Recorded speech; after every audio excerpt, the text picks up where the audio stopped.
अरे दुल्हा के बहिनी छाटल छिनार सुनो ए सखी। अरे दुल्हा के बहिनी छाटल छिनार सुनो ए सखी। अरे रखेली हो सौ गो यार सुनो ए सखी। अरे रखेली हो सौ गो यार सुनो ए सखी। अरे समधी के बहिना गरम बाजार सुना ये सखी। अरे समधी के बहिना गरम बाजार सुना ये सखी।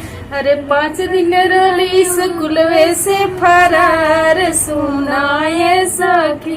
अरे 5 दिन रही स्कूलवे से फरार सुना ये सखी।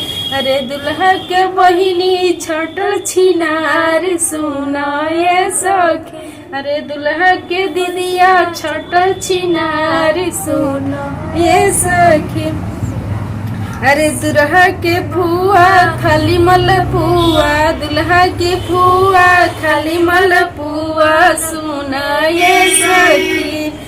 अरे भफाइन किस दी के खेले ली जुआ सुना ये सखी। अरे फाइन किस दे के खेले ली जुआ सुना ये सखी।